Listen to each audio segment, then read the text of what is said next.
Sir कुछ घटनाएं हुई थी आपके साथ, क्या घटनाएं थी वो? मैं एक रात सोता हूँ, अगले दिन सुबह उठता हूँ और मुझे ऐसा लगा जैसे मेरी उम्र सीधा सीधा 30-35 साल बढ़ गई है और मुझे घबराहट हो रही है। तब मैंने घर पे बताई दी अपनी मदर को। मम्मी वही माँ वाला फर्ज निभाते हैं, डॉक्टर को दिखाते हैं, चल ऐसा करके। मैंने कहा नहीं अभी देखते हैं, कोई दिक्कत नहीं। मेरी मम्मी ने मुझे बोला कि मैं सो जाती हूँ तेरे पास। मैंने कहा नहीं नहीं क्यों सोना है ऐसा, कि रात को तुझे दिक्कत हो गई तो। मैंने कहा ऐसा कुछ नहीं है भाई। आज जब 3-3:30 बजे ना मैं ऐसा कांप रहा था और मुझे ऐसा लग रहा है मेरे से प्राण निकलेंगे। उस दिन रात को मुझे फिर स्लीप पैरालाइज होता और पहली बार ऐसा लगा मुझे कि मेरे घर में कुछ है। अब मेरे साथ चीजें वर्स्ट होती चलेगी। अब मैं नाम नहीं ले सकता पर किसी ने मुझ पे प्रॉपर क्रियाएं की जा रही थी और वो पता है क्या थी क्रिया भी, जो लोगों की मोस्ट फेवरेट है सुनने में, मारण क्रिया।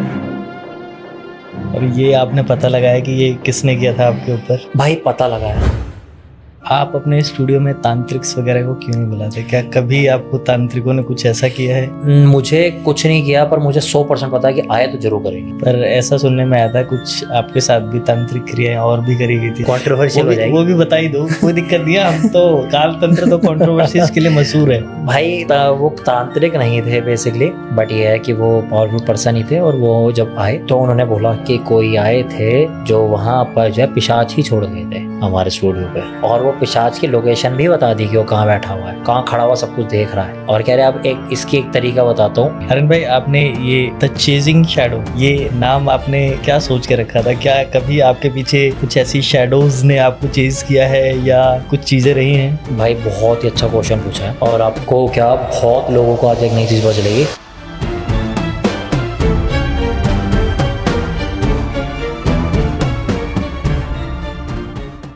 स्वागत है दोस्तों कालतंत्र यात्रा के एक और धमाकेदार एपिसोड में। और आज जो हमारे साथ शख्सियत है वो अपने हॉरर किस्सों के लिए बहुत ज़्यादा मशहूर हैं। सर सुनते भी हैं और ख़ुद के भी इनके इतने किस्से हैं इनके चैनल पे कि आपने जाके देख सकते हैं। मैं खुद भी पर्सनली सुनता हूँ और ख़ुद भी मैंने पर्सनली सर के चैनल पे स्टोरी सुनाई है जिसपे 100 के सब्सक्राइबर वाले चैनल के साथ में कुछ घटनाएं हुई थी। जी हाँ, आज हमारे साथ हैं द चेजिंग शैडो से आर्यन सर। सर कैसे हैं आप? बहुत अच्छा हूँ और आपके ऑडियंस को बोलना चाहूँगा जय श्री राम, सलाम, सत श्री अकाल। सर सौभाग्य हमारा कि आप हमारे गरीबों के चैनल पे आए। अरे नहीं, कैसी बात कर रहे हो भाई हो आप, और ये चैनल भी मैं अपना ही मानता हूँ और वो चैनल भी आप ही का ही है। सर कुछ घटनाएं हुई थी आपके साथ पीछे और जिससे शायद अभी तक आपको कुछ प्रॉब्लम्स हो रही हैं और इन प्रॉब्लम्स का आप सामना कर रहे हैं। क्या घटनाएं थी वो और कैसे चल रही है लाइफ? भाई वैसे ऑनेस्टली बताऊं तो अगर 2-4 मुझे लोग पसंद करते होंगे तो उनको कुछ ऐसा सुनने को मिल जाएगा यहाँ पर जो एक्सक्लूसिव है, जो मतलब मैंने अपने चैनल पे या मेरे शायद नियर एंड डियर्स को भी नहीं पता। उनकी नज़र पे भी मैं कुछ महीने या कुछ समय के लिए गायब था, बस इतना था। पर उन दिनों हुआ क्या, वो एक्सक्लूसिव आज आपके चैनल पे पता चलने वाला है। सो दोस्तों देखते रहिए और अगर आपने यहाँ तक वीडियो देख लिया है तो चैनल को अभी सब्सक्राइब करिए और बने रहिए हमारे साथ में। भाई बात है आई गेस 2-2.5 महीने पहले की। सब कुछ अच्छा था जैसे आप बता रहे हैं, प्यार बहुत मिल रहा है ऑडियंस का। पहले मिल रहा था, इस वजह से चेजिंग शैडोज़ को हमने जब बनाया और उसके बाद और मिलना शुरू हो गया। बहुत खुश थे हम उसके लिए। पर कहते हैं ना कई बार कि आपकी खुशियों को नज़र लग जाती है, वैसा ही से कुछ हुआ कि सब कुछ सही चल रहा है, by work, by financial, by health, सब कुछ अच्छा है। ऑन मतलब कहूँगा 10 में से 9 नंबर है। करते करते ऑल ऑफ सडन मुझे ऐसा लगने लगता है कि यार बहुत डिप्रेस्ड हूँ। लोग दुखी होकर डिप्रेस होते हैं, या खुशी में कौन डिप्रेस होता है? या पैसा होने के बाद भी डिप्रेशन? हाँ, पैसा तो यार क्या पैसा नहीं, बट मैं सही बताता हूँ आज मुझे चेजिंग शैडो 4 से 5 महीने होने को हो गया, बट आज भी मैं पैसे की तरफ नहीं देखता हूँ। ये ऑफ कैमरा ऑन कैमरा मैंने आपसे यही बोला है, मेरा आज भी फोकस होता है कि लोग प्यार कितना कर रहे हैं। तो मेरा ध्यान उसी पे ही था और अब भी उसी पे, पर मैं प्यार से काउंट कर रहा था खुद को कि मैं बहुत अच्छे से आगे बढ़ रहा हूँ। और मुझे वहाँ पर लगा कि यार चिड़चिड़ापन आ जाता है ना बहुत ज़्यादा, कि कल तक जो चीज़ें अच्छी लग रही थी आज नहीं लग रही हैं। चाहे आपके पार्टनर हो, चाहे आपके फैमिली मेम्बर्स हो, चाहे आपके खुद के माँ बाप हो। मैं ऐसा नहीं है, मैं बहुत ओबे करता हूँ अपने पेरेंट्स को। मेरे को ऐसा हो गया मैं घर में ना रुकूं, बाहर निकल जाऊं। बाहर जाऊं तो ऐसा मन करता था भाग के कहीं और चला जाऊं, मतलब डिस्टर्ब्ड होता है वैसा। पर मैं इसको मान रहा था कि यार शायद एंजाइटी हो रही है, उसके कोई रीजंस नहीं मिल रहे थे, पर चलो ठीक है होंगे। मैंने थोड़ा सा मतलब वैसे बहुत फिटनेस ठीक रहा हूँ पहले, बट यह कि उस फील्ड से काफ़ी हटे हुए टाइम हो गया, तो मैंने सोचा शायद उसके ड्रॉबैक्स हैं कि मैंने वर्कआउट करना छोड़ दिया है तो इस वजह से ऐसा हो रहा है। मैंने वॉक करनी शुरू करी कि स्वेटिंग हो कि फैट काफ़ी बढ़ गया है, ये वैसा करके कोई फ़र्क नहीं पड़ रहा था। कहते हैं हैप्पी हार्मोन्स रिलीज होते हैं, कुछ नहीं फ़र्क पड़ रहा था। तब तक मैं इन सब चीज़ों को मेडिकली लेके जा रहा था कि ऐसा कुछ चल रहा होगा। मैं एक रात सोता हूँ, अगले दिन सुबह उठता हूँ और मुझे ऐसा लगा जैसे मेरी उम्र सीधा सीधा, अभी लाइन बहुत बड़ी है, कि मेरी उम्र सीधा सीधा करीब 30-35 साल बढ़ गई है। क्यों? क्योंकि मैं एक बुजुर्ग इंसान की तरह ऐसे हाथ लगा लगा के उठ रहा हूँ बिस्तर से। कुछ नहीं हुआ, मैं कुछ रात को कोई मेरे से हादसा नहीं हुआ, मेरे कोई एक दिन पहले बैक में पेन भी नहीं था, कुछ भी नहीं था, और मैं सुबह उठ नहीं पा रहा हूँ। अब ये तो सुना होगा कि हमने तकिया गलत ले लिया तो सर्वाइकल की दिक्कत हो गई या कुछ हो गया। बैक की दिक्कत कैसे हो सकती है? वो भी कभी कभी शायद नसें भी अकड़ जाती हैं। अकड़ने वाला नहीं थी, वही मैं आपको बोलने वाला था कि कहते ना अकड़ गया वैसा दर्द हो रहा है, वैसा कुछ नहीं है। मतलब मैं अगर पड़ा हूँ तो मैं ठीक हूँ, पर एक होता है ना इंसान के जान ही नहीं बची, मोटरिंग पावर चली गई, वैसे वाला सीन था। और मैंने फिर भी थोड़ी सी हिम्मत करी, मैं उठा, उठ के मैं वॉशरूम तक भी गया। मैंने कहा यार इतना सीवियर पेन किस चीज़ का, पर चलो ठीक है। मैं दिमाग लगाया जा रहा हूँ, कुछ हुआ था क्या, कुछ हुआ था क्या, ये वो। मैं पूरा दिन मेरा फिर वैसे दर्द में निकला। मैंने पेन किलर्स भी खाए, स्प्रेज भी यूज़ किए। मैंने अपने घर पे कुछ नहीं बताया तब तक। उन दिनों बाय लक मेरा कोई शूट भी नहीं था, तो मैं घर पे ही था, रिलैक्स मोड पे था। तो मैंने कहा पता नहीं यार दर्द क्यों हो रहा है। रात को उस रात पे अगली रात को सोया हूँ, ठीक है। अब तक मैंने एक वर्ड बहुत सुना था, ठीक है, एक्सपीरियंस नहीं किया था, स्लीप पैरालिसिस, ठीक है। मुझे आज भी एग्जैक्टली नहीं पता कि उसे स्लीप पैरालिसिस उसी को कहते हैं या कोई और चीज़ होती है, क्योंकि मैंने बहुत एक्सटेंडेड वर्जन सुना है उसका कि लोग 15-15 मिनट तक पड़े हैं, उन्हें कुछ उड़ता हुआ दिख रहा है, छाती पे आके बैठ गए। वो वैसा कुछ नहीं हुआ मेरे साथ, बट हाँ वो चीज़ थी कि मैं जागा हुआ हूँ और मैं मूव नहीं कर पा रहा हूँ रात के समय, और मुझे घबराहट हो रही है, ठीक है।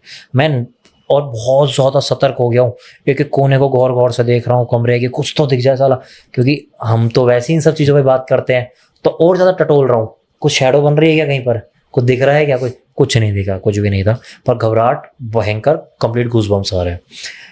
मैंने टाइम फिर थोड़ी देर में जब मूव कर पाए, टाइम देखा तो लकीली वही डरावना सा टाइम 3-3:15 बजे का, ठीक है। मैंने कहा अच्छा, मैंने कहा यार कई बार ना हमारा माइंड भी ऐसा गेम खेलता है कि हम साइकोलॉजिकल जब इन सब चीज़ों में ज़्यादा होते हैं, वैसे मुझे लोग अवेयर कर रहे थे यार क्या भूतों पे वीडियो बना रहे हो, खुद ऐसे हो जाओगे, ये वैसे करके। तो मैंने कहा चलो ठीक है, हो सकता है माइंड ऐसा खेल लो। अगला दिन हो जाता है, फिर दोबारा वही बैक पेन है वो। तब मैंने घर पे बता ही दिया अपनी मदर को कि यार मम्मी बहुत ज़्यादा दर्द हो रहा है। वो मम्मी वही माँ वाला फर्ज निभाते हैं, डॉक्टर को दिखाते हैं, चल ऐसा ऐसा करके। मैंने कहा नहीं अभी देखते हैं, कोई दिक्कत नहीं। दर्द बढ़ते बढ़ते चलो बैक का दर्द था मुझे। उसके रात जब मैं सोया हूँ भाई, मेरे दर्द की वजह से कच्चे खासे बड़े हो गए आज के टाइम पे, अलग सोते। मेरी मम्मी ने मुझे बोला कि मैं सो जाती हूँ तेरे पास। मैंने कहा नहीं नहीं, क्यों सोना है, ऐसा दिक्कत है कि रात को तो ये दिक्कत हो गई, तो तू कल रात की भी बता रहा था कुछ है वो। मैंने कहा ऐसा कुछ नहीं है।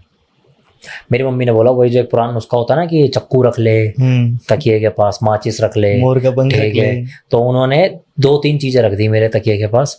चक्कू रख दिया, एक लहसुन जो होता है उसकी कुछ वो कली वाली सी जो होती है वो रख दी, और क्या रखा था, चक्कू और माचिस, ये चीज़ रख दी। और कह के गई कि कोई दिक्कत हो तो आवाज़ मार दियो, बुला लियो, ऐसा ऐसा करके। मैंने कहा कोई दिक्कत नहीं हो। भाई आज जब 3-3:30 बजे ना, मैं ऐसा काँप रहा था जैसे मुझे किसी ने बर्फ़ की सिल्लियों पे लेटा दिया, ठीक है। और शिवरिंग लाइक दिस, यू पूरा हिल रहा हूँ मैं, और दांत कट ऐसे खटखटाए जा रहे हैं वो, और मुझे ऐसा लग रहा है मेरे से प्राण निकलेंगे, कि भयंकर वाला फीवर चढ़ता है ना, जैसा वैसा वाला हाल है। और मैं ऐसे पूरा हाथ पैर ऐसे यूँ करके फोल्ड करके पड़ा हुआ हूँ।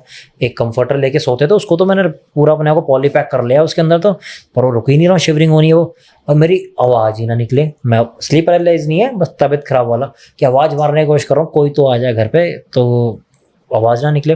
मैंने ऐसे हिम्मत करते करते ऐसे हाथ मारे तो मेरे तकिए के पास मेरा फ़ोन मिल गया। मैंने फ़ोन से बस मम्मी को फ़ोन मिला दिया वहाँ पर, तो फ़ोन तो उठा नहीं, ठीक है, वो पहले वहाँ जा रही थी और मेरी दोबारा हिम्मत भी नहीं। पर जब फ़ोन कटने वाला था तब तक मम्मी ने ये देख लिया कि मैंने उन्हें कॉल करी, तो मम्मी सीधा रूम में आ गई बिना उठाए। मम्मी आई, मम्मी ने मेरा हाल देखा कि क्या एकदम कहाँ पे जा रहा है वो।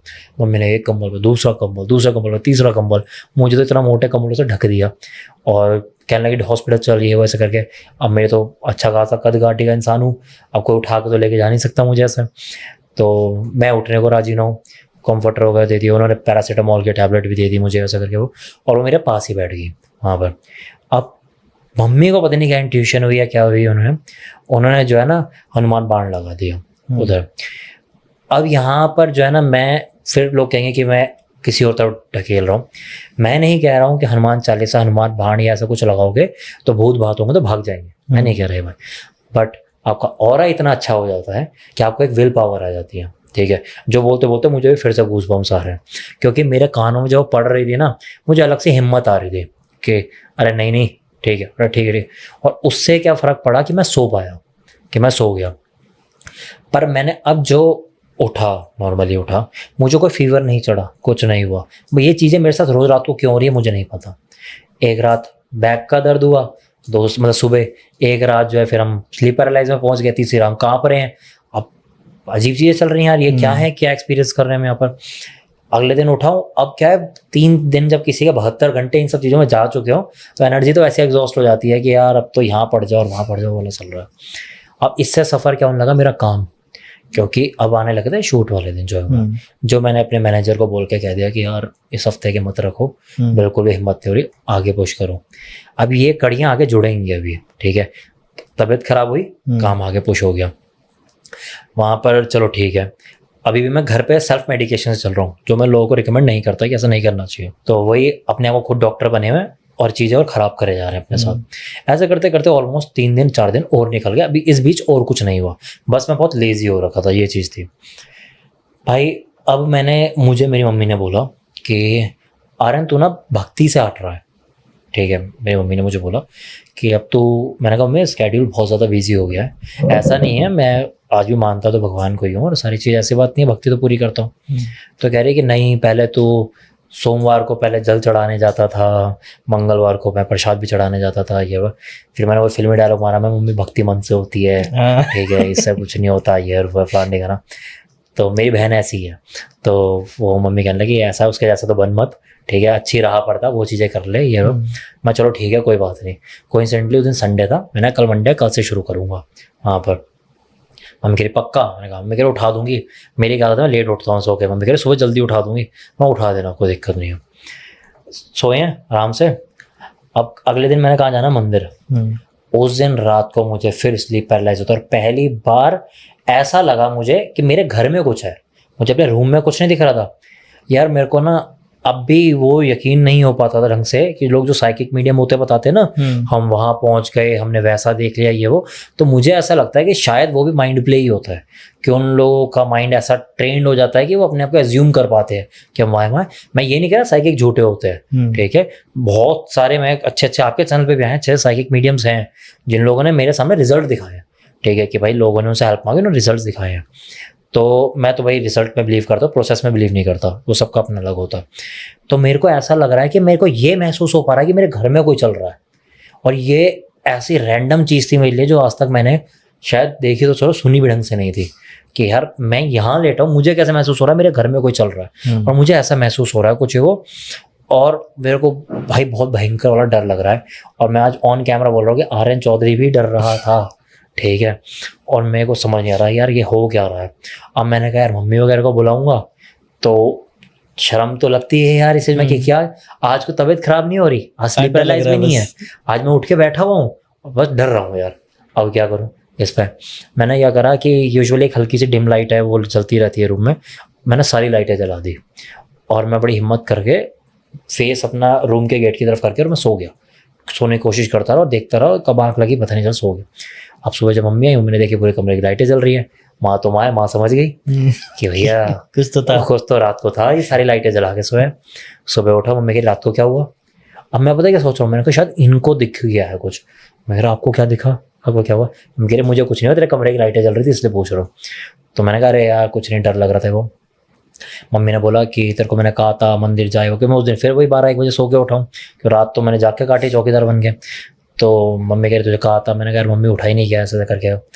अब मेरे साथ चीज़ें वर्स्ट होती चली गई यहाँ से, क्योंकि मुझे ऐसा लगा कि वो चीज़ों को शायद अब ये दिख गया कि भाई किस राह पर चलने वाला है, या फिर मे बी कोइंसिडेंट हो सकता है कि जो चीज़ें मेरे साथ की गई थी, जो मैं पहले ही बता रहा हूँ आपको थोड़ा सा प्लॉट, कि वो उस समय तक हावी होने वाली थी और वो समय भी वही आ गया अपने आप ऑटोमेटिकली। तो ऐसे चलते चलते वो अब तो मेरी लाइफ में 7-8 दिन तो जा चुके हैं वो सारी चीज़ों में। अब मेरी तबीयत होने लगी बहुत डाउन, मैं बैग से उठ नहीं पा रहा हूँ, मैं बैग पकड़ के पड़ा हूँ। और पता नहीं क्यों मैंने सुना है हॉरर जोनर वाले जितने भी यूट्यूबर है उनकी तबीयत खराब होती है, बैग पे पता नहीं कैसा अटैक आता था, ये समझ नहीं आया मुझे। मेरे साथ भी हो रहा था जब मैंने आपको सुनाया था, तो मेरे साथ भी ऐसे ही हो रहा था। एक हमारे भाई हैं सागर भाई, ठीक है, वो अच्छे खासे मशहूर है, उनकी भी बैक में दिक्कत हुई थी। एक और नाम नहीं लूंगा क्योंकि वो भाई नहीं है तो पता नहीं कंसर्न नहीं है, उनके साथ भी बैक में दिक्कत हुई। एक भाई आपके साथ, मेरे साथ बैक में दिक्कत, पता नहीं बैक इतने कॉमन क्यों होती है हमारी रीढ़ की हड्डी। वहाँ पर मेरी भी वही दिक्कत हो गई, मैं सहारा ले लेके उठ रहा हूँ, ठीक है, मेरा टेम्परेचर बढ़ रहा है, मेरी आंखें बहुत ज़्यादा रेड रहने लगी है, बहुत डिप्रेस रह रहा हूँ, काम का मन नहीं कर रहा, बहुत चिड़चिड़ा हो रखा हूँ। ये सब चीज़ों में मैं क्या कर रहा हूँ, एट द एंड अपना काम का लॉस, चेजिंग शैडोज पर ध्यान कम दे पा रहा हूँ, ठीक है, अपनी हेल्थ की तो ऐसे तैसी हो रही है। और जब ये दो चीज़ें होती है तो तीसरा लॉस क्या होगा, ऑब्वियसली फाइनेंशियल लॉस, क्योंकि भाई टीम बड़ी है चेजिंग शैडोज के पीछे, मेरे अपने हैं पर भाई मंथली पे आउट तो सबका ही होता है भाई, उनका भी घर बार है, तो मैं फाइनेंशियल क्रंच में भी आ रहा हूँ। अब मैंने कहा यार ये चीज़ें कुछ अजीब लग रही है, मैंने बड़ा डिसीजन लेके बोला अपने मैनेजर को, मैंने कहा रख, ऐसे ही बोला मैं लिटरली पूरा फिल्मी स्टाइल में फ़ोन करके, रख तो शूट, अलब मरेंगे तो मरेंगे, कोई दिक्कत नहीं है, तो रख शूट, आने थे जो आ रहे हैं। उन्होंने कहा कि लिस्ट बहुत लंबी हो चुकी है कि काफ़ी टाइम से उन्होंने शूट नहीं लिया था, किस किस को बुलाना है वो। मैंने कहा एक काम कर, इस बार ना थोड़े कुछ हीलर्स वगैरह बुलाओ, ठीक है, इनर कॉल थी, ठीक है, कि हीलर्स वगैरह बोला, तो वो वाला स्लॉट जो था उसमें अगर हमने जितने पॉडकास्ट लिए, मतलब अगर 5-6 लिए तो उसमें से 4-5 हीलर्स थे, ठीक है, वो आए, पॉडकास्ट लिया। अब अजीब बात पता है क्या हो रही है, जो आ रहा है खुद बैठ रहा है, कह रहा है यार आपके साथ क्या दिक्कत हुई है, मैं नहीं बता रहा हूँ किसी को, मेरे माथे पे थोड़ी लिखा है। मैं कह रहा हूँ क्यों क्या हो गया, मैं बड़ा कूल हो गया, क्यों क्या हो गया, कह रहे हैं आपके आसपास कुछ डार्कनेस नजर आ रही है, अपनी अपनी लैंग्वेज में, कोई कह रहा आपका ऑरा खराब दिखाई दे रहा है, डिस्टर्ब दिखाई दे रहा है, कोई कह रहा आपके चक्रा खराब दिखाई दे रहे हैं, कोई कह रहा आपके साथ कोई पीछे खड़ा हुआ दिखाई दे रहा है। मैंने कहा भाई अब ये मत बोल देना फिर गोद में बैठा हुआ दिखाई दे रहा है कोई, ठीक है, मैंने कहा तुम तो ठीक है। और सबकी बात है मैं ध्यान से सुन रहा हूँ। और एक चीज़ बहुत कॉमन सब पता है क्या कह रहे हैं, आपके काम से रिलेटेड किसी ने कुछ कर दिया है, और ये सारे हीलर्स एक दूसरे को जानते ही नहीं है, ठीक है, कोई एक दूसरे को बाय नेम बाय फेस नहीं जानता कि मैं कौन, चलो वो आपस में मिली जुली सरकार बन गई, वो भी नहीं है। कह रहा आपसे काम से रिलेटेड किसी ने कुछ कर दिया। मैंने कहा अच्छा, मैंने कहा बताओ फिर रेमेडी है। अब मेरे को तो जानने का शौक नहीं भाई किसने कर दिया ये और छोड़ो, इलाज बताओ क्या है, क्या करना है। अब कोई कुछ बताता था, ठीक है कर लेंगे, कुछ बताता ठीक है वो भी कर लेंगे, ऐसे करते करते 1-2 हीलर्स ने बहुत रेलेवेंट चीज़ें भी बताई जो मुझे ऐसा लगा कि यार ये तो इम्पॉसिबल है, मैंने नहीं बताया, इन्हें कैसे पता चल जाएगा। एक ने तो ये भी बोल दिया क्यों अभी 2-3 पहले रात को भी तो अटैक हुआ था आप पे। अब ये चीज़ मेरे लिए भी थोड़ी सी वो थी कि यार ये कैसे। एक इनका तो नाम लूँगा तो हमारे भाई हैं दिवांशु पाठक भाई, ठीक है, उनके साथ नेहा मैम है उनकी टीम में, भाई वो मेरे लिए बहुत डियर एंड नियर है। तो वो हमारे यहाँ आए थे, तो उनके साथ शूट के आगे पीछे भी हम आराम से बैठते हैं, मतलब मैं पहले से भी उनको थोड़ा जानता हूँ, तो बैठते हैं। नेहा मैम क्या कहती है, मुझे शूट थे, आर्यन भाई 1 मिनट जरा सामने बैठना। मैंने कहा छेड़ेंगे ये कुछ ही बात पे कुछ ना कुछ बोलेंगे। मैंने कहा हाँ मैम बैठ गया, शुरू करो, ठीक है। तो कह रही है यार आपसे मैं इतने टाइम से जितनी बार मिली हूँ मैंने हमेशा बोला है कि आर्यन भाई आपके आसपास ऑरा ना बहुत पॉजिटिव सा रहता है, हैप्पी से वो, मुझे आपके ऑरा में पहली बार इतनी डार्कनेस दिख रही है। अब ये सुनते ही मुझे आया गूज़बम्प्स। क्यों आए, अब तक जो लोग बोल रहे थे वो मेरे लिए न्यू थे, तो मुझे ऐसा लग रहा था, मैं किसी की डिसरिस्पेक्ट नहीं कर रहा, कि मेरे से पहली बार मिला चैनल पे आए तो दिखा रहे हैं कि कितने पावरफुल है। सीधी सी बात है कि मैं सबको बोलता हूँ प्रैक्टिकल रहो तो मैं भी तो वही रहूंगा। मैंने कहा मैं कैसे मान लूँ, जो बोल रहे हैं तो मैं भी बहुत टटोलता हूँ लोगों को। तो मुझे लगा ये जो आके मुझे बता रहे हैं सारी बातें ये सिर्फ इसलिए बोल रहे हैं कि दिखे कि यार हम कितने पावरफुल एस्ट्रोलॉजर है, देख तेरा पकड़ लिया। अब पर नेहा मैम को तो मैं पहले से जानता था यार, इन्होंने कभी क्यों नहीं बोला मुझे, पहले क्यों नहीं बोला। मैंने कहा मैम क्या करना है फिर इसका ये बताओ। वो मैं तो खुल के बताते चलेगी कि तुम्हारे साथ 3 दिन पहले ऐसा हुआ है, ये हुआ है, वो चीज़ वहाँ है तुम्हारी, और ऐसा ऑफ कैमरा बताऊंगा मैं चीज़ें। मैंने कहा यार ये तो इम्पॉसिबल है, धरती पे मेरे सिवा कोई और जानता ही नहीं है सारी बातें, ये कैसे हो रहा है। तो मैंने ये तो वैसे भी शॉकिंग लगता है कि कोई आपके बारे में बता दे। भाई आपकी कौन सी चीज़ कहाँ रखी है ये तो आपके सिवा कोई जानता ही नहीं है वो। अगर आप सपोज करो मैं आज आया था और आप और मैं ही थे स्टूडियो में और मैंने आपको ये अपनी घड़ी उतार के दे दी, ठीक है, एग्जाम्पल बोल रहा हूँ, घड़ी नहीं है कि घड़ी से लोग जोड़ दे, ठीक है, कि मैंने घड़ी उतार के आपको दे दी कि यार पंकज भाई ये लो ये रखो है वो। अब मुझे कोई 8 महीने बाद बता दे तुम वहाँ गए थे, वहाँ घड़ी दे के आए थे ना, ये कैसे, ये क्वाइट इम्पॉसिबल। तो वैसा कुछ ऐसा वो बताते जा रही हैं चीज़ें वो, और मुझे बड़ी हैरानी लग रही है। मैंने कहा मैम, वहाँ मैं बोला अब तक तो मैं सबकी सुन रहा था, मैम अब तो बता दो करना क्या है, ठीक है। उन्होंने कहा ठीक है हीलिंग करते हैं, जैसे दिवांशु भाई करते हैं। उन्होंने एंजेलिक हीलिंग वगैरह करी, थोड़ा सा रिलीफ मिला। पर भाई मैं सच बताऊँ चीज़ें छिड़ गई, ठीक है। लोगों को लग रहा होगा यहाँ पर कि कहानी एंड हीलिंग हो गई, चीज़ें छिड़ गई। क्यों? उन्होंने हीलिंग करी, हट गई। अब ये नहीं पता था हमें कि भाई वो चीज़ें बार बार रिपीट भी की जाएंगी, ठीक है। अब जो अटैक्स हो रहे थे मेरे पे हो रहे थे बड़े खतरनाक वाले। अभी मैं चल रहा हूँ बिल्कुल सही, मैं ड्राइव कर रहा हूँ, कुछ भी हूँ, ठीक है। ड्राइव करते करते मेरे साथ ऐसा सीन हो जा रहा है कि जो मेरा घर अब से 10-15 मिनट की दूरी पर रह गया था, मैं 1.5 घंटे में घर पहुँच रहा हूँ। क्यों? मैं गाड़ी को 20-20 बाहर साइड लगा रहा हूँ कि मेरे आंखों के आगे धुंधलाहट आ जा रही है, ठीक है। मैं गाड़ी को कहीं इधर हल्का फुल्का डिवाइडर पर टच कर दे रहा हूँ, कुछ हो रहा है। और मेरे मन में पता है क्या चल रहा है? ऐसा लग रहा है मैं वर्सेस मैं, कि एक मैं हूँ जो बिल्कुल क्विट कर रहा है, इधर उधर गिर पड़ रहा है और ये हो रहा है। एक मैं हूँ जो विल पावर दिखा रहा है, ठीक है, कि मेरे अंदर एक जंग चल रही है। और वही विल पावर के चलते मैं अपने घर पहुँच जा रहा हूँ। और घर पहुँचते भी सीधा ऐसे औंधे मुँह सीधा बिस्तर पर दुड़ूम गिर जा रहा हूँ कि भाई अब नहीं बची बिल्कुल जान। ऐसा लगता है एनर्जी किसी ने सक कर ली। अभी तो पूरा एनर्जेटिक के हिसाब से बात करते करते और एकदम से यूँ ऐसे एनर्जी सक कर ली। अभी इनको उनकी लैंग्वेज में बोले तो एनर्जी अटैक्स होते हैं, उन्हें बोलते हैं कि कुछ इस समय अटैक किया जा रहा है। अब क्या है मुझे पता चल चुका, लास्ट टाइम रेमेडी कहाँ से मिली थी, मैंने उनको कॉल कर रहा हूँ, वो वहाँ से फिर हीलिंग कर रहे हैं। और कमाल की बात हो रही है मैं ठीक भी हो जा रहा हूँ। अब इस चीज़ को मैं अंधविश्वास तो नहीं बोल सकता यार कि भाई मेरे को एनर्जी नहीं थी। अब मैं वीडियो कॉल पर बात कर रहा हूँ और वो जो भी चीज़ अपनी कर रहे हैं और वो कर रहे हैं और 10 मिनट बोल रहे हैं आर्यन भाई अब कैसा लग रहा है? और भाई ठीक हो गया हूँ, ठीक है। अच्छा 2-3 दिन बाद फिर हो जा रहा है। अब मैं इसमें होता जा रहा हूँ फेड अप। मैंने कहा क्या करना है, सारी जिंदगी थोड़ी ये चीज़ें चलती रहेंगी, परमानेंट इलाज कुछ तो चाहिए इसका तो कुछ ना कुछ है। वो यहाँ पर दिवांशु भाई ने बहुत अच्छा अपनी तरफ से करा, सब कुछ अच्छे से करा, नो डाउट। उसमें कुछ लोगों ने और भी रेमेडीज़ बताई, कुछ उतारे करे, कुछ करे। एक मैं अगर कई लोगों ने अगर मेरे पुराने पॉडकास्ट सुने हो, क्योंकि लोग यहाँ कमेंट कर देंगे उन पे क्यों नहीं गए, कि जो मेरी सिस्टर वाले मौलाना जी, ठीक है, जितना मैं मशहूर होता है मेरी सिस्टर मशहूर है उतनी वो मौलाना जी मशहूर है, ऐसा वाला हो रखा है। तो वो मौलाना जी पे भी गया, ठीक है, वहाँ भी लेके गए।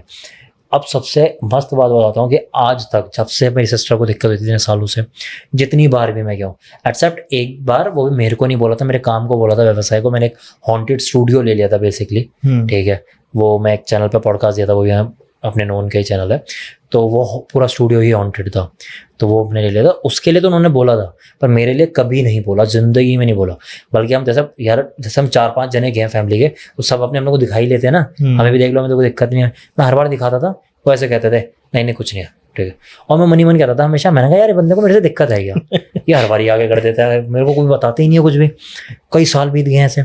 इस बार जब दिखाया ना, जब बैठे सामने, वो ऐसे खुद ऊपर ऐसे तखत पे बैठे थे, सामने चेयर पे बिठाते, वहाँ मैं बैठा, वैसे हाथ आगे करवाते, नील्स देखते हैं, वैसे देख रहे हैं और कह रहे हैं भाई इस बार तू कहाँ से करवा के आ गया?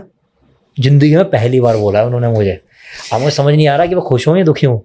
कि खुश इसलिए भाई पहली बार मेरा नाम ले लिया इन्होंने, ये कुछ हुआ है, और दुखी इसलिए यार इन्होंने बोल दिया तो गारंटी हो गई कुछ तो है।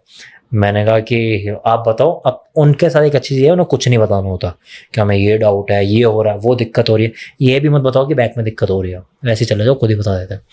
तो मैं गया, मैंने कहा जब बताओ क्या करना है।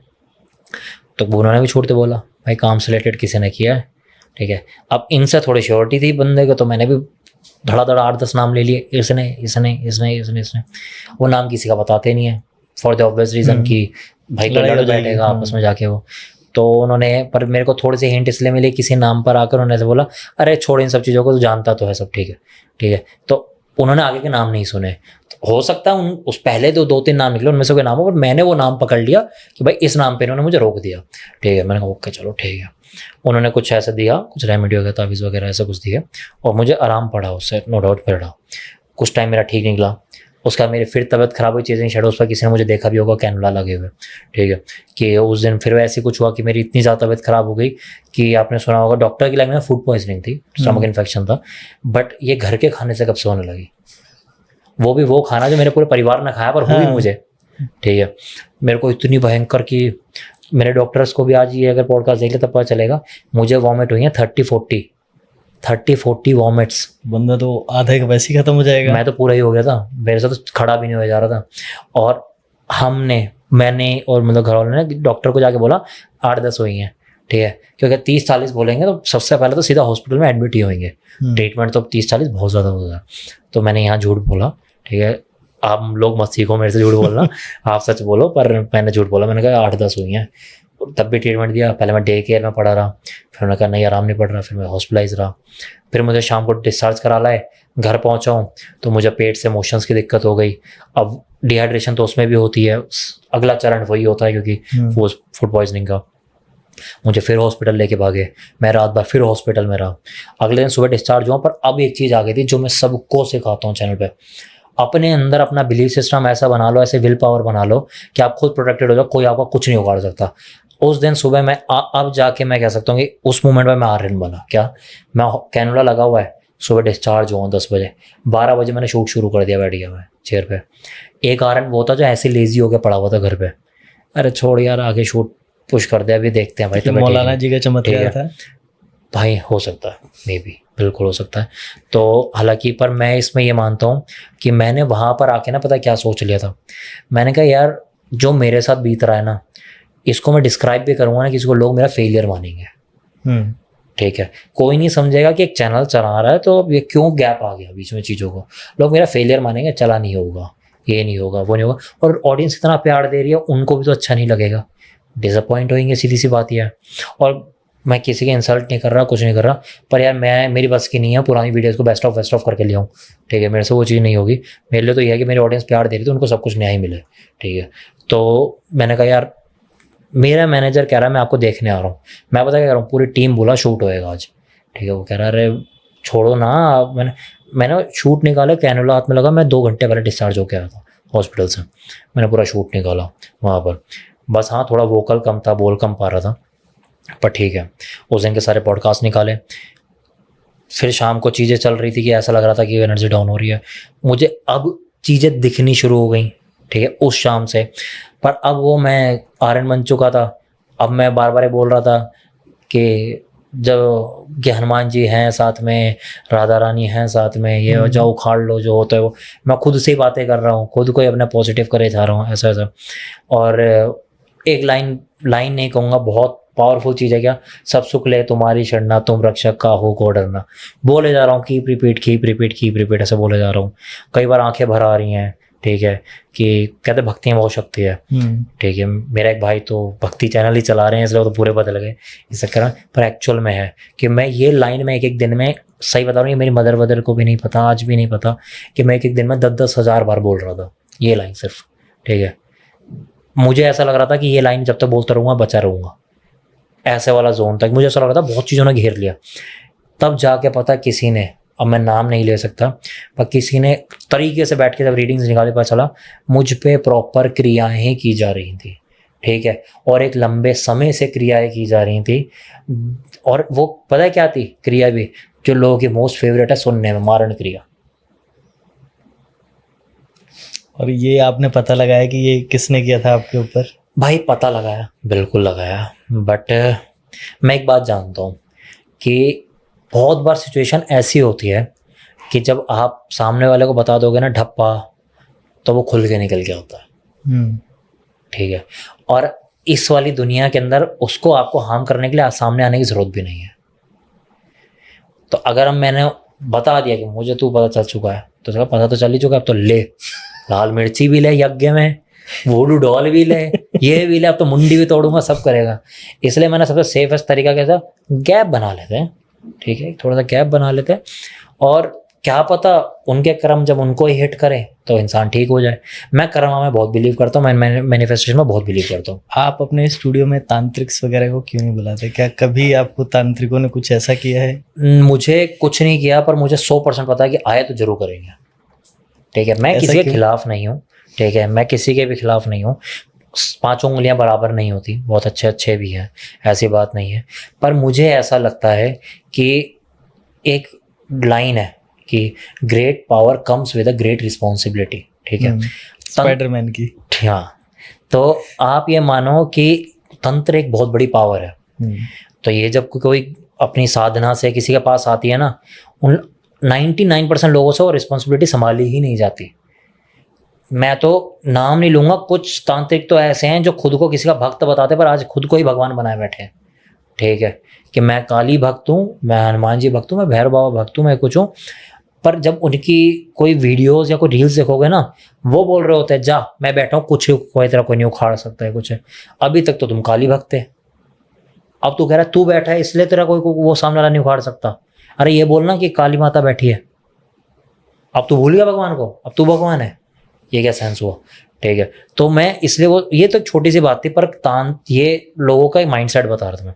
अब तांत्रिक क्या होते हैं, बहुत से, फिर रिपीट ये करूँगा, सब नहीं होते जैसे, पर वो क्या है कि अपनी पावर दिखाने के, जैसे मैंने बोला वो पहला शक था ना, वो पावर दिखाने के लिए आएंगे, कुछ ऊट पटांग कर जाएंगे, फिर 2-4 दिन में खुद ही हाल चाल भी पूछ लेंगे, फिर आप बता भी दोगे, फिर कहेंगे अरे हम बैठे निवारण के लिए, अब मैंने यहीं तो नींबू छुपाया था, मैंने ही तो निकालना है एक बार आगे, या मेरे को ही तो वहीं से बैठे बैठे वो न्यूट्रलाइज करना है, कुछ करना है।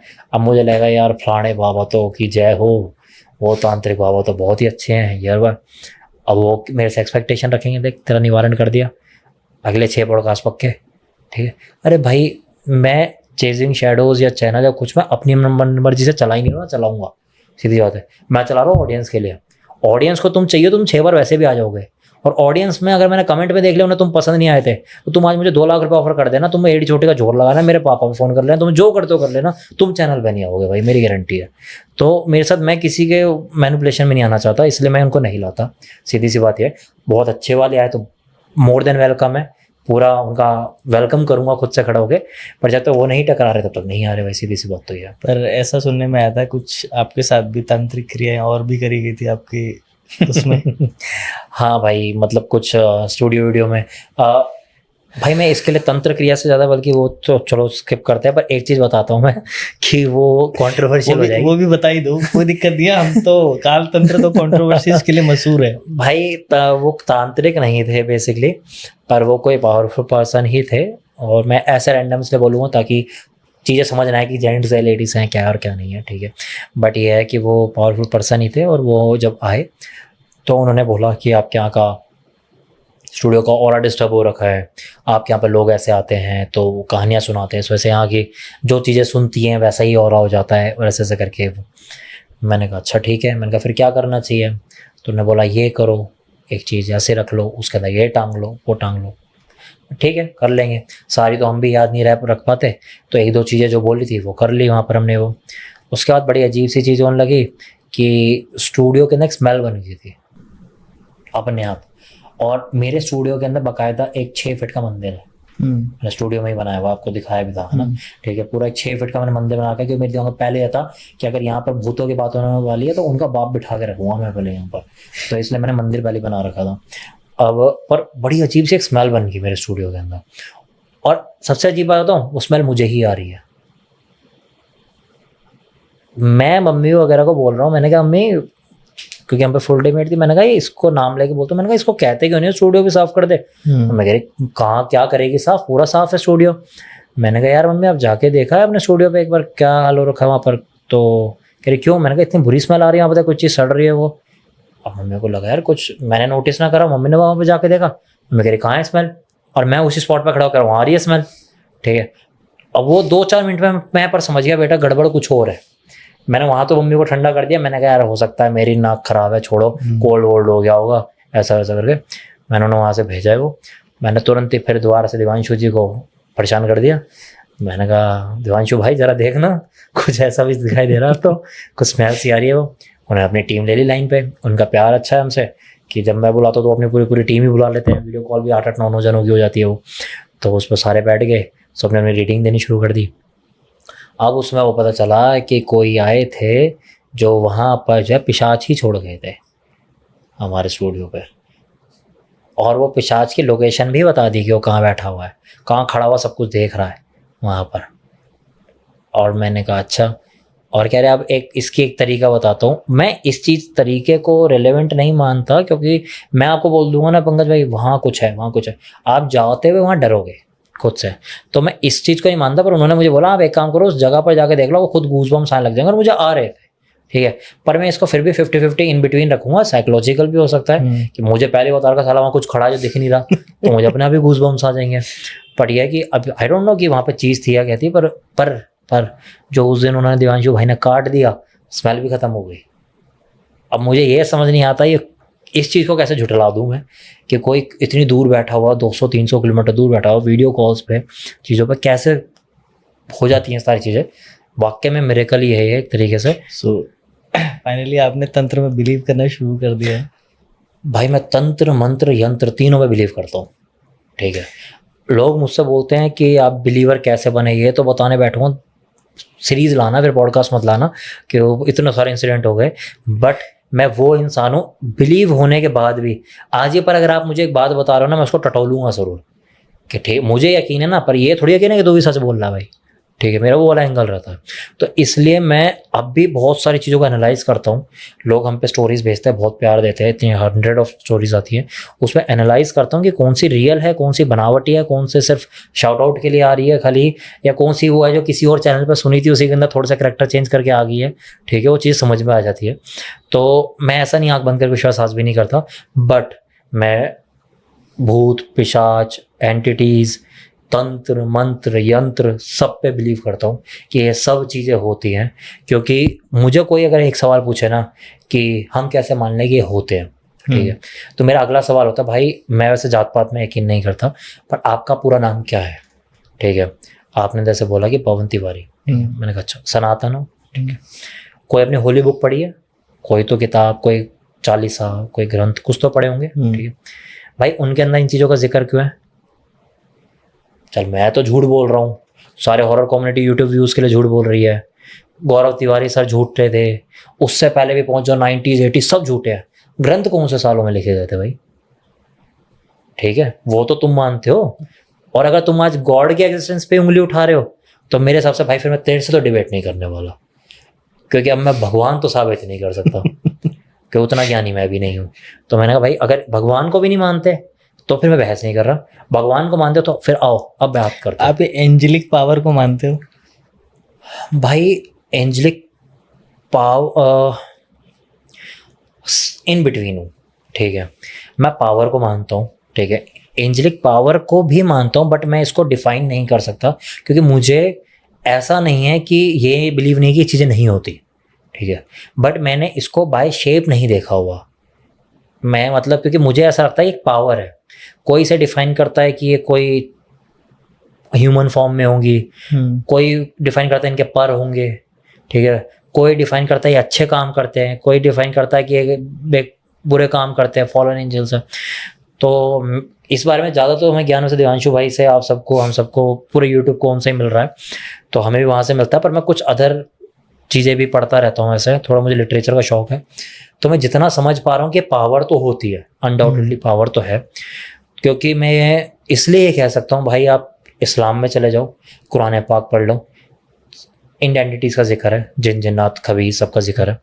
आप सनातन में चले जाओ, सबसे पहले तो चालीसा शुरू कर लो, भूत पिशाच निकट नहीं आवे, महावीर जब नाम सुनावे, ठीक है, हनुमान बाण सुन लो, ठीक है। आप किसी और की कोई आप पुराण पढ़ लो, ठीक है, शिव जी के पुराण में भी जिक्र है इस चीज़ का। तो हर जगह पर इन सब चीज़ों का जिक्र है। आप इवन सिखिज्म, मुझे नहीं पता यहाँ पर कोई सिखिज्म वाले गेस्ट अब तक आए या नहीं आए, ठीक है, उन्होंने भी बताया होगा कि उनमें भी कुछ एक ऐसा पार्ट होता है, मुझे एग्जैक्ट वो वर्ड भी याद नहीं आ रहा, मैं आपको बताता हूँ आगे। वो एक पार्ट होता है सिखिज्म में जो 21 दिन के लिए होता है, जो रोक ही नहीं सकते, वो कंटिन्यू चलता रहता है। और उसमें जब वो एक पूरा ग्रंथ अगर वर्ड बोले उसे, आप मुझे आई डोंट नो क्या एग्जैक्ट वर्ड होगा, मैं कोई गलत नाम नहीं लेना चाह रहा क्योंकि बहुत होली चीज़ है। तो वो जब पूरा होता है ना, उसके बाद वो अपने केश धोते हैं, मतलब अपने बाल धोते हैं, और इतने फिर दोबारा शुरू करते हैं वो। तो सोचो 21 दिन तक ये चलता ही रहता है, तो कितना टफ हुआ वो। तो उसके बाद वो कहते हैं कि कोई भी दुनिया की एंटिटी हो, कुछ हो, वो कुछ नहीं कर सकती। तो ये सिखिज्म कहता है, ठीक है। कैथलिक तो वैसे भी आपने बहुत सारी हॉलीवुड मूवीज़ में देखा होगा कि बाइबल में कई सारी ऐसी चीज़ें हैं जिस वजह से एक्सोर्सिज्म होता है। तो हर धर्म में, ठीक है, और भी बहुत सारे धर्म हैं, और से बहुत सारे तरीके हैं लोगों के करने के, तो सब में इस चीज़ों का जिक्र है। अब मेरे से अगर कोई बोले कि भाई बिलीव कैसे करूँ, मैं तो पहले बोलता हूँ भाई जिस भी तुम धर्म से हो, मजहब से, उसमें यकीन है तो आपके होली बुक्स में लिखा हुआ, मेरे से पूछ ही क्यों रहे हो, सीधी सी बात तो ये है। और आप कहते हो कि भाई वो तो लिखा हुआ है, पर आप बताओ कि ये चीज़ें होती या नहीं होती, मुझे तो आपके मुंह से जानना है ये रहा। तो मेरे तो सीधा सीधा से एक चीज़ होती है कहने की कि मैंने कहा भाई मैं कभी किसी को रिकमेंड नहीं करता कि कोई ऐसी उल्टी सीधी हरकतें करो जिससे आपको ये चीज़ों से कभी एनकाउंटर हो। जैसे घर वाले भी ये सिखाते हैं ना कि भाई नंगी बिजली की तार मत पकड़ना, छत की रेलिंग पे मत चलना, ये सब है, ठीक है। मैं भी यही सिखाऊंगा। और पर जिस दिन रेलिंग पे चल दिए तो अगले स्टेप पे आपको खुद बिलीव हो जाएगा, कोई टेंशन मत लो, ठीक है। क्योंकि मतलब छत पे चल दिएगा एजेंट का मेरा मतलब है कि जिस दिन आपने ऐसा कुछ उल्टा काम कर दिया, जो हम समझाते हैं परफ्यूम्स लगा के बाल खोल के रात को मत घूमो, ठीक है।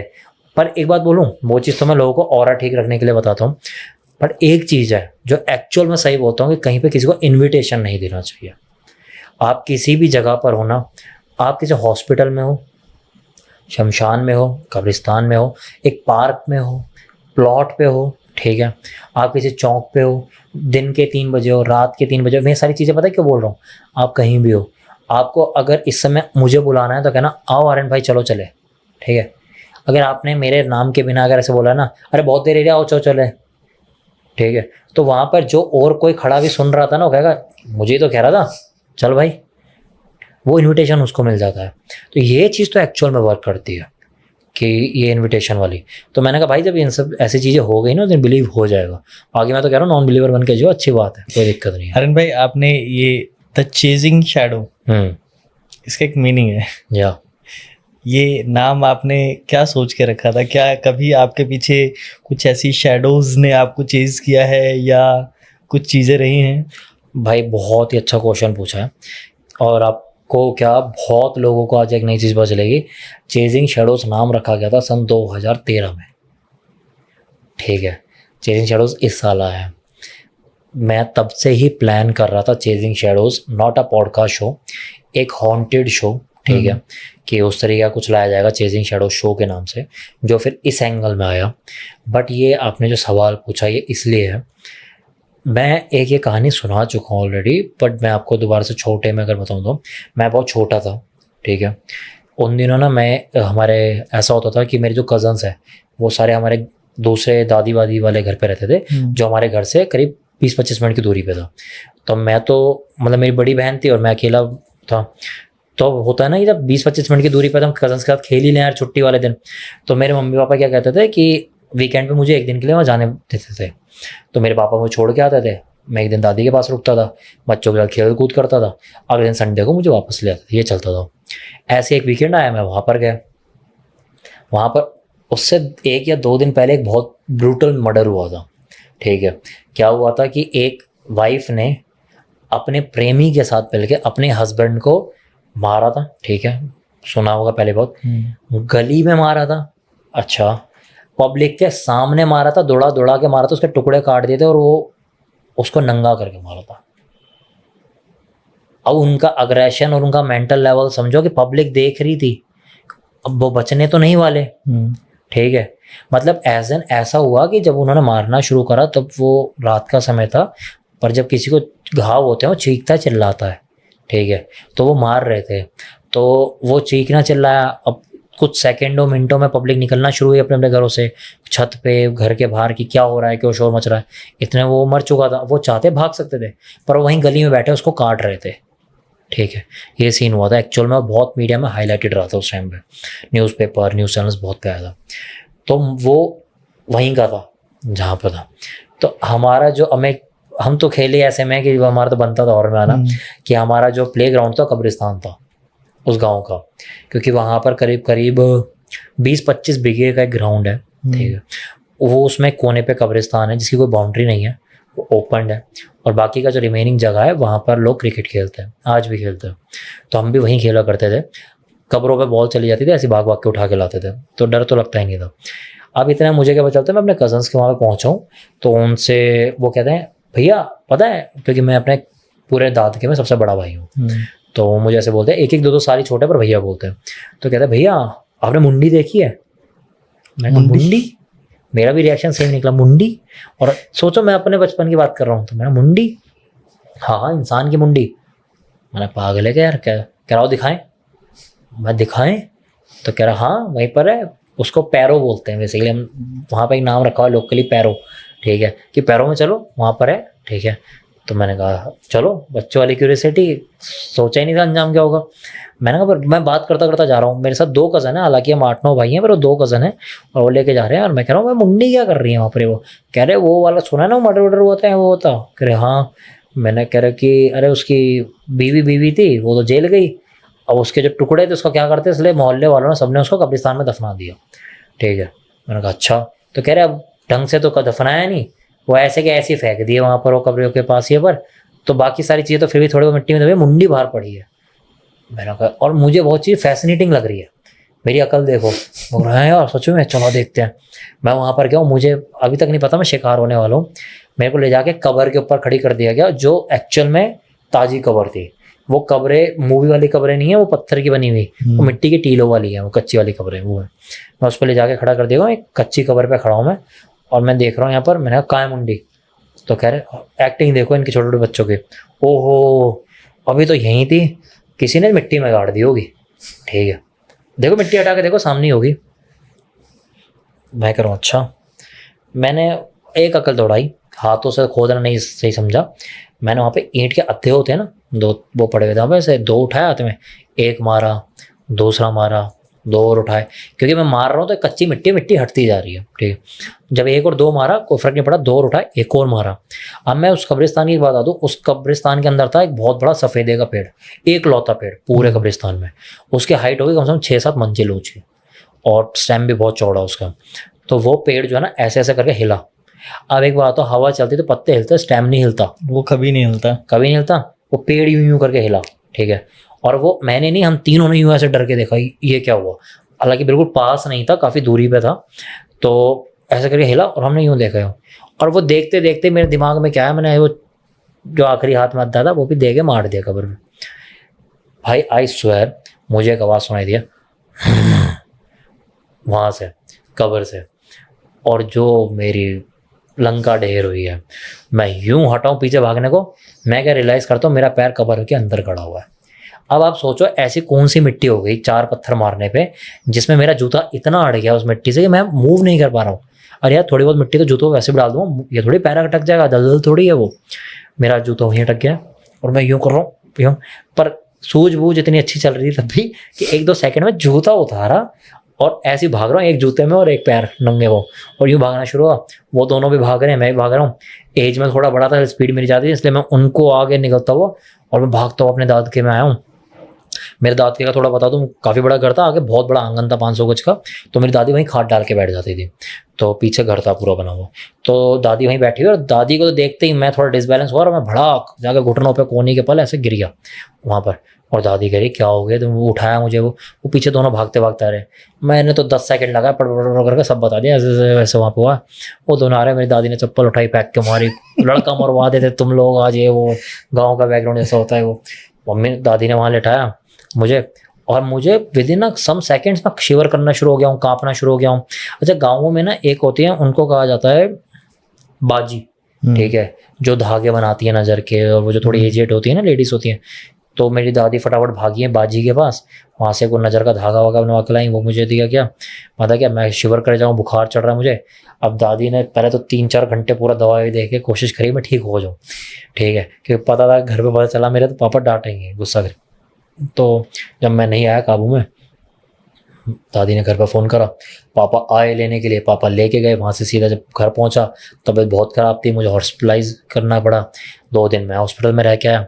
उसके बाद ना मुझे काफ़ी टाइम तक, मतलब उसके बाद मैं हॉस्पिटल से ठीक हो गया था, मुझे झाड़े वाड़े भी लगवाए गए पीर पे ले जाके, और कुछ ऐसा करके मैं ठीक हो गया था। पर मुझे काफ़ी टाइम तक, ठीक है ना, मुझे ऐसा लगता था कि कोई शैडो खड़ी मुझे देख रही है। और सबसे कमाल की बात पता है क्या है, और ये शैडो ना मुझे डराती नहीं थी। अगर एक शैडो होती है जिसको देख के आपको डर लगता है, ठीक है, मुझे वो आकार सिर्फ नजर आता था खड़ा हुआ, कि कोई से मुझे देख रहा है खड़ा हुआ, और मैं उस चीज़ को देखता रहता था। ये बहुत लंबे पीरियड ऑफ टाइम तक चला है। पर इसको भी ना मैं काइंड ऑफ एक पलकों में बोल सकता हूँ कि मे बी मेरे दिमाग ने खेला हो, क्योंकि कुछ सालों बाद वो चीज़ फेड आउट हो गई विदाउट डूइंग एनीथिंग, कि मैंने उस चीज़ को कभी इतना हाईलाइट नहीं करा। हाँ, मंदिर तो हम वैसे भी जाते हैं और जगहों पे जाते हैं, हो सकता है उनमें से किसी जगह पे दर्शन करें तो हट गई हो, मुझे नहीं पता। और ये भी हो सकता है कि मैं बड़ा होता गया तो भूलता गया चीज़ों को, तो ये नहीं, तो मैं इन सब चीज़ों को इन बिटवीन रखता हूँ। तो मेरे को भाई वो शैडो दिखती थी, तो मेरे दिमाग में हो गया था कि चेजिंग शैडोज़, ठीक है, कि शैडो मुझे चेज करती थी, अब मैं शैडो को चेज करूँगा, ठीक है। और इस नाम का दोनों मतलब है। ये नाम का मतलब बहुत ही इंटरेस्टिंग था सच में। मतलब मैंने नहीं सोचा था कि कभी, क्योंकि हम लोग को मुझे नाम चाहिए था, तो मैं एक अच्छा सा नाम सर्च कर रहा था कि जो यूट्यूब पे अवेलेबल ना हो कहीं पे, तो ये सारी चीजें मैंने देखी। बट आपका जो नाम है चेजिंग शैडो, वो सच में बहुत अलग तरीके से। सो सर, ये जो आपका चेजिंग शैडो का ये कॉन्सेप्ट आया, जब आपने ये पॉडकास्ट स्टार्ट कर लिया, इसके बाद में आपके साथ में कभी दिक्कतें आई हैं? अभी स्टोरी सुनाते हुए कभी आपको ऐसा लगा है कि शैडो फिर से आपको चेज कर रही है? हमारे स्टूडियो में एक गेस्ट आए, ठीक है, वो किसी के दोस्त थे, ठीक है, कोई हमारे पॉडकास्ट देने आए थे, उनके मित्र थे जो साथ में वैसे आए, साथ में आ जाते हैं ना, चल के वैसे आए थे। उन्होंने वहाँ अपनी इच्छा दिखाई कि मैं भी पॉडकास्ट देना चाहता हूँ। हमने उस दिन उनका पॉडकास्ट नहीं लिया, क्योंकि हम थोड़ा नेपोटिज्म में बिलीव नहीं करते कि भाई ऐसे तो हर कोई अपने साथ 3-4 उठा लाएगा, बेचारे जो लोग अप्लाई कर रहे हैं उनका तो नंबर ही नहीं आएगा। तो मैंने उस दिन ये बोला कि मैंने क्या आप प्रिपेयर नहीं हो, कि मैंने थोड़ा सा डेमो भी लेके देखा, आप सामने बैठे हैं, तो उन्होंने ढंग से स्टोरी नहीं सुनाई ऑब्वियसली। तो मैंने अपने मैनेजर को बोला, एक काम करो, नंबर शेयर कर लो, इनको प्रिपेयर करने का टाइम दो, जब तुम्हें लगे ना कि प्रिपेयर्ड हो गए हैं तो बुला लेना, ऐसी कोई दिक्कत नहीं है। विद इन अ वीक मुझे पता चलता है कि अगले वाला स्केड्यूल में उनका नाम है। मैंने कहा प्रिपेयर हो गए? कह रहे हाँ भाई, मेरे को तो उसने सुना ही फ़ोन पे और ठीक था ये वो। ठीक है भाई, मुझे सही होगा। वो यहाँ पर आए हमारे पॉडकास्ट सेंटर पे, पॉडकास्ट भी अच्छा नहीं दिया, ठीक है, लाइव भी नहीं हुआ, इसमें बहुत सारी दिक्कत है इस पॉडकास्ट के अंदर। अच्छा, उस पॉडकास्ट के अंदर एक सबसे अजीब चीज़ थी, वो पॉडकास्ट हम यूजुअली एक दिन के अंदर, लोगों को नहीं पता था कि 2-3 दिन पॉडकास्ट भी एक दिन में आराम से हो जाते हैं, ठीक है। तो वो हमारे उस दिन के पहले गेस्ट थे, वो अपना पॉडकास्ट दे रहे हैं, मुझे ना उससे पहले ना उसके बाद कभी भी आज तक, हमेशा मुझे अपना काम करना है बहुत मज़ा आता है, ठीक है। उस दिन मुझे पहली बार ऐसा लग रहा है कि ये उठे और जाए और मुझे काम करना ही नहीं है। ये नहीं कि वो पका रहे हैं, कहानी अच्छी नहीं सुना रहे, इरिटेट करे मुझे, मेरी एनर्जी बिल्कुल ड्रेंड होती जा रही है। और लाइक मैं ऐसा सुन रहा हूँ ना पॉडकास्ट में, मैं हो रहा हूँ, ये होता जा रहा हूँ मैं, ठीक है। और मैं ऐसे हो रहा हूँ बार बार, जैसे अलर्ट होते हैं ना यूँ करके वो, और देखने वालों को, मेरी टीम को पीछे कैमरा के पीछे ऐसा लग रहा है मुझे नींद आ रही है, ठीक है, बट मुझे ऐसा लग रहा है मेरी एनर्जी सब कर रहा है कोई, और वो स्टोरी भी बेतुकी सुनाए जा रहे वो।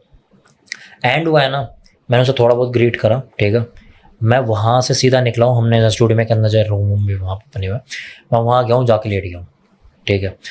और तो और बाद में मुझे पता चला बाकी के दोनों शूट जो थे, मैं अगर मेरे वो वाले गेस्ट अगर ये पॉडकास्ट देख रहे हैं, मैं सच में दिल से सॉरी हूँ कि बाकी के दोनों गेस्टों को शूट के लिए मना कर दिया गया। क्यों? पीछे बैठा हो मेरा कैमरामैन और मेरा मैनेजर, दोनों की एनर्जी चली गई, सब ब्लैंक हो गए हैं। मैनेजर तो पिलर पकड़ पकड़ के उठाए, ठीक है, सबकी एनर्जी जा चुकी है। जो उसको साथ लेके आया था वो कह रहा है उसके जाते जाते 2 बार रोड एक्सीडेंट होते बचा, कोने कुटने चल गए, एक बार ट्रक ने मारने की कोशिश कर दी, एक बार कुछ करने की कोशिश कर दी। बाद वाले जो गेस्ट थे उनको ये बोल दिया कि नहीं आज शूट नहीं हो पाएगा फॉर सम रीज़न। झूठ बोला होगा, आप लोगों को पता नहीं उसने क्या बोला होगा, बट उसने मतलब इसी रीजंस की वजह से शूट आगे के लिए ये नहीं करा कि उनको बहुत लंबा टाइम दे दिया। उनको जब पूछ लिया कोई कन्वीनियंस के हिसाब से 1-2 दिन 3-4 दिन जब आपका टाइम है आप बताएं, उस हिसाब से प्लान करते। शूट भी हुए हमारे उन गेस्ट के साथ, वहाँ पड़ गए।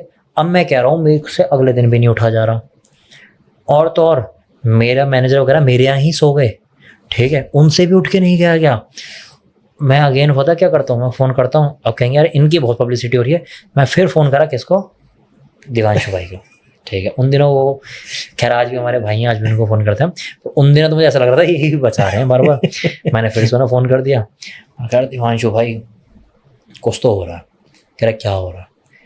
मैंने कहा भाई डिस्क्राइब नहीं कर सकता, मेरे को कुछ अजीब सा लग रहा है। यही एग्जैक्ट लाइन थी मेरी। उन्होंने कहा रुको, ठीक है। उन्होंने अपने साइकिक मीडियम को लिया लाइन पे, वो आई हैं, उन्होंने देखा है, पता है क्या बोलते छूटते ही, ये ब्रह्म राक्षस कहाँ से लगा लिया अपने साथ। अब मेरे को ना थोड़ा जब साइकिक ऐसा नाम लेते हैं तो मुझे ऐसा लगता है कि जाऊँ मुझ के फैसिनेटिंग नाम भी लेते हैं, ब्रह्म राक्षस, सर्जिन और सारे बड़ी बड़ी एंटिटी, सीधा तोप वाली चीज़ सामने लाई जाती है। तो कह रही ये ब्रह्म राक्षस कहाँ लगा लिया साथ में, अभी तक मुझे क्लिक नहीं हो रहा। मैं ऐसे बोला, मैंने कहा यार इलाज बता लो भाई, एंटिटी का नाम जान के मुझे क्या करना क्या है बताए। वो कह रही है छोड़ते कल कहीं मिले थे जिसके साथ ब्रह्म राक्षस लगा हुआ था। भाई मेरा दिमाग खराब हो गया, वो बंदा ब्रह्म राक्षस की कहानी सुना रहा था, और पता कहानी क्या सुना रहा था, उसके पापा के पे ब्रह्म राक्षस लगा हुआ है कई सालों से। ये बात मैंने सिर्फ इतनी बोली, हाँ कल एक पॉडकास्ट पे आया था, वो कहानी सुना था, उसने पता छूटते के बोला उसकी फैमिली के साथ कई सालों से लगा हुआ है, उसने पापा के कह के सुनाई थी, और जनरेशनल कर्ज है उसके आगे तक लगा रहेगा। साथ में आया था वहाँ पर तुम्हारे यहाँ, भाई मैं भी बता रहा हूँ मुझे फिर गूज़बम्स आ रहे हैं। ठीक है, कह रही है तुम सबके जितने रूम में थे ना, सबकी एनर्जी सक करके गया वो जहाँ पर थे। मैंने कहा अभी बता इलाज क्या करें, इलाज कुछ नहीं है, ठीक हो तुम लोग, छोटा मोटा वो हीलिंग अभी दिवांशु भाई कर देंगे क्योंकि जा चुका है वो, पर इम्पैक्ट इतना गंदा दे के गया है कि तुम लोग अभी तक भी नहीं उठ पा रहे हो। और वही जो होता है सॉल्ट वाटर से नहाओ, पूजा पाठ करो, दिवांशु भाई को याद कर लो, ये सारी चीज़ें कर रही हमने और हम ठीक हो गए। पर उस दिन मुझे एहसास हो गया कि यार जो आपके पास आ रहे हैं लोग, पता नहीं है आपको कि उनका कितना डार्क हो रहा है, कितना डार्क पास्ट हो सकता है। वो मेरे को ऐसा लगा था कि भाई कहानी सुना के जाएंगे, मुझे नहीं पता था मेरी खुद की कहानी बना जाएंगे वो, कि वो सुना के गए कहानी मेरे पापा के साथ ब्रह्म राक्षस है, ये हुआ, उसके जनरेशनल कर्ज है वो। सो ये बात 100% सच थी, और जो मैंने आपको भी बोली थी कि हम होस्ट तो करते हैं लेकिन एक तरीके से जान खतरे में होती है। भाई बिल्कुल होती है, 100% होती है। पता नहीं है कि यार एक चीज़ ना थोड़ा सा दिल भी दुखा देती है कई बार ना, ऑडियंस कह रही होती है आप इंट्रो इतना लंबा क्यों रख रहे हो, ठीक है आप आउटर क्यों लंबा रख रहे हो, सामने गेस्ट को स्टोरी सुनाने दो ना सिर्फ ये। भाई आप एक बात समझो, गेस्ट हमारे यहाँ कोई आया है, वो किस दूर से ट्रैवल करके आया, उसे गुड फील नहीं कराएंगे, उसकी तारीफ नहीं करेंगे, उसकी बात, और तारीफ हमको बनावटी थोड़ी कर रहे हैं। पवन भाई जो करते हैं हम वही तो बोल रहे हैं, आर्यन भाई जो करते हैं वही बोल रहे हैं, ऐसा तो नहीं बना चढ़ा कि इनको देश का प्रधानमंत्री बोल दिया हमने, ठीक है उनको भी 2-4 मिनट का गुड फील करा दें। सेकेंडली आप ये समझो कि हर समय तो हमें भी तो थोड़ा लाइट करना पड़ेगा ना माहौल, सिर्फ बात करते रहो, अच्छा जिन ने मार दिया है, डायन ने क्रिया कर दी, ये कर दी, वही बातें करते रहे। फिर एक गेस्ट आया, अगली अब आप बता दो जी, हाँ अच्छा चुड़ैल उठा के ले गई। भाई हमें भी चीज़ें ऐसे, मैंने आपको तो अच्छे से पता है, ऐसे करनी पड़ती है कि चीज़ें भी लाइट अप रहे, माहौल। एक पॉडकास्ट से पहले भी हम थोड़ी बहुत बातें करते ताकि भाई सामने वाला कंफर्टेबल हो, उसके बाद भी फील करता है कि ऐसा लगा हमें घमंड है पॉडकास्ट लिए, अब चलो जी अब चलते बनो, ऐसे वाला सीन मेरे साथ भी ऐसी होता है कई बार। मेरे उस पर भी कमेंट आते हैं कि ये बात करता करता ना एकदम से उसमें आ जाता है, अपने सवाल फेंकने लगता है। भाई जब आप बंदा कोई जवाब दे रहा है और वो सवाल पूछने का हमारा हक है। अब आपने बोला कि आपके पास ब्रह्म राक्षस आ गया था, सो कैसे आ गया था, ये सवाल, ऐसे सवाल मन में आते ही हैं। मुझे पवन भाई एक बात बताओ आप, हम सबके फेवरेट थाला फॉर द रीजन किस शॉट के लिए मशहूर है? हेलीकॉप्टर। ठीक है, हम क्यों नहीं कहते विराट कोहली जी, किंग कोहली आप जरा हेलीकॉप्टर शॉट मार के दिखाना, क्योंकि वो एक तरीके मारने को देखो और भी लोग मारते हैं, बट मशहूर कौन है? हमें धोनी पसंद है हेलीकॉप्टर शॉट मारते हुए, ठीक है यार। अब आपका एक अलग स्टाइल है पॉडकास्ट लेने का, मेरा अलग स्टाइल है, किसी और का अलग स्टाइल है, किसी और का अलग स्टाइल है। अब यार आप दूसरे पे आके क्यों बोल रहे हो यार वो वाला ऐसे लेता है आप क्यों नहीं ले रहे, वो तो नहीं करता। अरे यार सबके अपने अपने तरीके हैं भाई। आपको पॉडकास्ट अगर पवन भाई का काल तंत्र देख रहे हो, आपको फिजूल तो नहीं लग रहा ना देखना, क्योंकि आप भी तो फिर यहाँ पे रेगुलर देख रहे हो, इसमें से आपको कंटेंट तो पसंद आ रहा है। तो अब आप पवन भाई को आर्यन से, आर्यन को अक्षय भाई से, अक्षय भाई को किसी और से, और किसी और को किसी और से क्यों मिला रहे हो? सबके अपने अपने तरीके हैं सब, और मोटिव सबका एक है कि हम ऐसी कुछ बात करें आज जिससे सबको कुछ इन्फॉर्मेशन मिल जाए। करेक्ट, ठीक है, मोटिव सबका यही है। आर्यन भाई एक छोटा सा सवाल, लास्ट सवाल, क्या स्टोरी सुनने वालों के वो दिमाग पे भी कोई इम्पैक्ट पड़ता है? ये आपके चैनल पे मैं वीडियो देख रहा था तो वहाँ पे 1-2 वीडियोस पे ये कमेंट थे कि क्या स्टोरी सुनने वाले के दिमाग पे भी इसका खास इम्पैक्ट पड़ता है? हालांकि ये सवाल मुझे नहीं पूछना चाहिए। हाँ नहीं सही बात है, ये हमारे थोड़े थोड़े काम पे आ जाएगी बात, बट मैं भाई ऑनेस्ट इंसान हूँ, मैं ऑनेस्ट बोलूँगा, हाँ फर्क पड़ता है, ठीक है। और मैं क्यों बोल रहा हूँ ये बात, इसलिए मैं हमेशा बोलता रहता हूँ और अपना अच्छा कर लो, और अपना अच्छा कर लो, और अपना अच्छा कर लो, कि भाई अगर हम एक चीज़ आपके सामने प्रेजेंट कर रहे हैं तो हम उसकी ताला रख रहे हैं तो चाबी भी साथ ही रख रहे हैं, ठीक है। इम्पैक्ट पता कब पड़ता है? आप जो 24 घंटे उसी बारे में ही सोचे जा रहे हो। आज आपने एक कहानी सुनी है चेजिंग शैडोज पे, जो थी, सपोज करो, चलो ब्रह्म राक्षस की बात करें, ब्रह्म राक्षस के बारे में थी। अब आपने जब वो कहानी सुननी बंद कर दी, अब आप रात को सो रहे हो तो लेटे लेटे ब्रह्म राक्षस को विजुलाइज करे जा रहे हो। सुबह सो के उठो, नहाते नहाते ब्रह्म राक्षस चल रहा है दिमाग के अंदर। कोई आदमी दिख गया मेट्रो के अंदर खड़ा हुआ है, ये तो ब्रह्म राक्षस जैसा दिख रहा है इसका चेहरा। तो अब आप उस चीज़ों को अपने ऊपर इतना हावी कर ले रहे हो कि अब आप पे वो स्टोरी का असर हो रहा है, ठीक है। और यार इस दुनिया में नेगेटिविटी तो 100% है। आप जब ऊपर वाले से मांगे ही वही चीज़ जा रहे हो, तो एक बार तो ब्रह्म राक्षस भी आके कह देगा ना, हाय आई एम ब्रह्म राक्षस, है ना। तो सीधी सी बात है कि आप अपने ऊपर ये चीज़ों को हावी मत करो। मैं क्यों कहता हूँ, आप जिस भी धर्म से हो, जिस भी मजहब से हो, उसमें लीन रहो, अपनी आराधना में इतने लीन रहो, इतना अच्छा सा अपना ऑरा रखो कि आपको चीज़ें हॉन्ट ना कर पाए। मैं ये कह ही इसलिए रहा हूँ कि आपने जब ये स्टोरी सुनी, उस स्टोरी के बाद आप जो है सीधा सीधा आप किसको मानते हो, राधा माँ को मानते हो ना, राधे राधे, ठीक है। आप मुस्लिम हो, अल्लाह अकबर, अरे आप जो हो वो बोलो ना। ब्रह्म राक्षस की स्टोरी सुनी, ब्रह्म राक्षस गया अपने तेल लेने, ठीक है। आपको स्टोरी असर इसलिए वो इम्पैक्ट डालती है जब आप उन चीज़ों को कैरी फॉरवर्ड करते हो। और ये चीज़ मैं अपनी लाइफ में भी अपने पर अप्लाई करता हूँ। नहीं तो रोज़ की इतनी कहानियाँ सुनता हूँ, पॉडकास्ट में सुन रहा होता हूँ, पॉडकास्ट के बाद जो लोग स्टोरीज मुझे भेज रहे होते हैं वो सुन रहा होता हूँ, कहीं पर बैठ जाऊँ तो वो लोग भूत की बातें करने शुरू करते हैं। इतनी कहानी सुन रहा होता हूँ कि मुझे शायद लोगों से ज़्यादा भूत दिखने शुरू हो जाएंगे। पर मैं खुद भी पर्सनली यही करता हूँ कि भाई जब हो गया उसके बाद तो जय बजरंगबली, चलो आगे बढ़ो, ठीक है। इस तरीके से चलो, कोई कुछ। तो आर्यन भाई बहुत अच्छा लगा आज आपके साथ आपकी पर्सनल जीवनी सुन के, और सच में मुझे वो वाला टॉपिक ज़्यादा अच्छा लगा आपका, चेजिंग शैडो के नाम वाला। सो दोस्तों, आशा करता हूँ आज का वीडियो आपको काफ़ी पसंद आया होगा। आप अगर चाहते हैं फिर से एक बार आर्यन भाई हमारे पास आएँ, सो भर भर के ढेर सारा प्यार दीजिए और कमेंट बॉक्स आर्यन सर के नाम से भर दीजिए। और सर ने एक लास्ट में आपको बात सिखाई, हालांकि वो हमें बोलनी नहीं चाहिए थी, बट आप स्टोरी सुनिए, स्टोरीज को अपने ऊपर हावी मत होने दीजिए, पॉजिटिव रखिए अपना ऑरा, और बने रहिए हमारे साथ। कालतंत्र यात्रा को फॉलो करिए, साथ में चेजिंग शैडो पे जाके कहानियाँ सुनिए। हम थोड़ा तंत्र के बारे में ज़्यादा हैं, बिल्कुल, और सर स्टोरीज ज़्यादा सुनाते हैं। मिलते हैं आपसे फिर किसी दिन, तब तक के लिए देखते रहिए कालतंत्र यात्रा। मिलते हैं फिर किसी दिन। जय श्री राम। मैं गाइज आप लोगों से दो बात बोलना चाहूँगा, एक अपनी तरफ से इधर के लिए और एक उधर से इधर के लिए।